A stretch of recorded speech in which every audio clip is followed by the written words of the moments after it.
Green Climate Fund atau GCF secara khusus dibentuk untuk memberikan dukungan keuangan agar negara seperti Indonesia dapat mencapai target penurunan emisi dan mendorong pembangunan berkelanjutan untuk mencapai target pengurangan emisi sampai dengan tahun 2030. Kesempatan terbuka luas bagi perusahaan sektor swasta yang berkontribusi bagi pembangunan hijau untuk mengakses pembiayaan GCF. Untuk dapat mengakses pembiayaan ini, perusahaan perlu bekerja sama dengan entitas terakreditasi yang telah ditetapkan dan melakukan konsultasi lebih lanjut dengan Badan Kebijakan Fiskal. Dengan meningkatnya kesiapan nasional, diharapkan lebih banyak lagi proyek terkait perubahan iklim yang mendapatkan pendanaan dari GCF. Ya, fungsi GCF bagi pembangunan Indonesia adalah sebenarnya sebagai suatu alternatif sumber pembiayaan, sumber pendanaan yang bukan saja buat pemerintah. Ini adalah untuk dunia usaha, untuk swasta yang mau membangun, melakukan kegiatan ekonomi yang sesuai dengan prinsip-prinsip pembangunan hijau.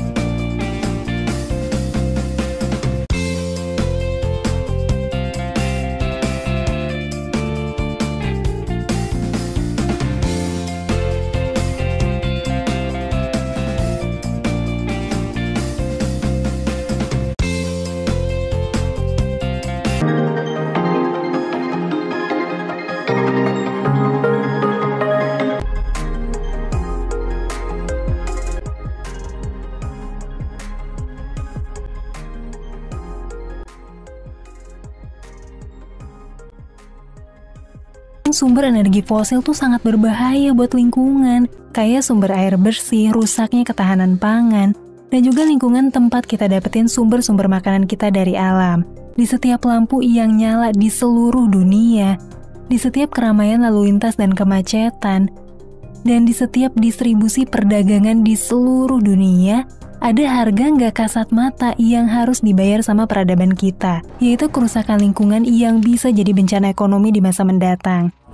Menurut penelitian dari Deloitte, kalau misalnya transisi energi ini nggak dilakuin, maka kerusakan lingkungan dan dampak-dampak turunannya bisa nimbulin kerugian finansial sebesar 178 triliun dolar atau setara sama 2,6 kuantiliun rupiah sampai dengan 50 tahun ke depan.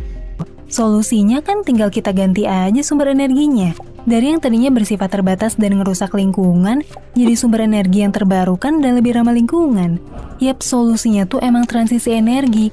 Kalau dari sisi potensi, alam Indonesia punya banyak sumber energi terbarukan yang sangat kaya. Negara kita, Indonesia, memiliki potensi yang luar biasa dalam nature-based solution dan menjadi satu-satunya negara yang sekitar 60% pemenuhan pengurangan emisi karbonnya berasal dari sektor alam.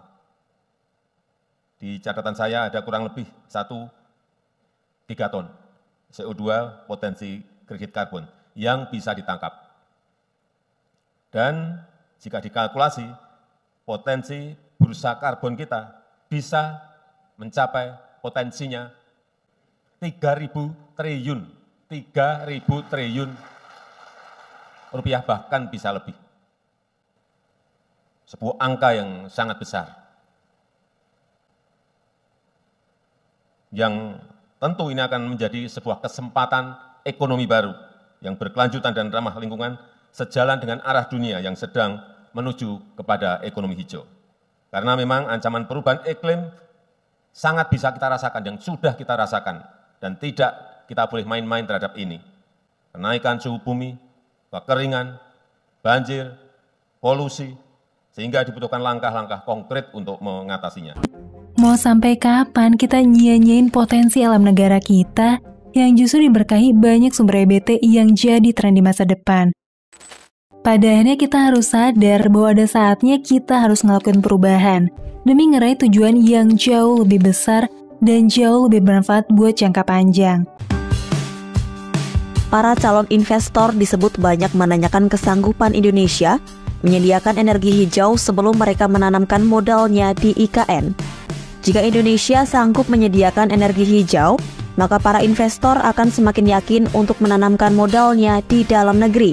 Dan setiap ada investor investasi yang ingin masuk ke Indonesia, baik data center, selalu yang ditanyakan, energi hijaunya ada atau tidak. Tidak ada lagi investor yang menanyakan soal penggunaan bahan bakar fosil dari PLTU batubara.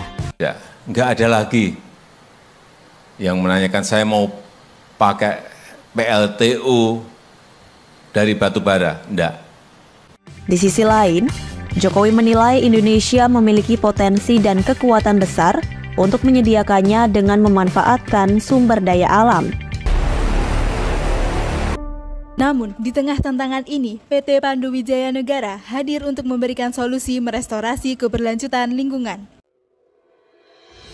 Indonesia Green Gold Project Agroforestry Nyamplung Bioenergy and Decarbonization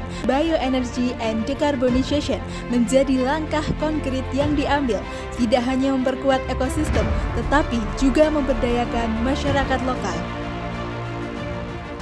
Bersama kami, membangun masa depan yang berkelanjutan. PT Pandu Wijaya Negara telah melakukan pembibitan pohon nyamplung. PT Pandu Wijaya Negara juga telah bekerja sama dengan BRIN, Badan Riset Inovasi Nasional tentang pengukuran reduksi emisi karbon. Perkebunan agroforestry Nyamplung tersedia dan berlokasi di Gunung Kidul, Daerah Istimewa Yogyakarta, sebesar 2.500 hektar. Selain dihasilkan buah dan biji nyamplung, agroforestry Nyamplung telah menghasilkan beberapa hasil produk yang berkualitas seperti crude tamanu oil, krim anti-aging, biosolar, dan sabun. Ayo, ikut berkontribusi bersama PT Pandu Wijaya Negara, wujudkan Indonesia bebas polusi, mandiri energi, harga bahan bakar terjangkau, kebutuhan pangan tercukupi, sehingga menuju rakyat Indonesia sejahtera. Solusi perubahan iklim ada di Indonesia. Bersama PT Pandu Wijaya Negara, wujudkan ketahanan lingkungan, energi, pangan menuju Indonesia emas.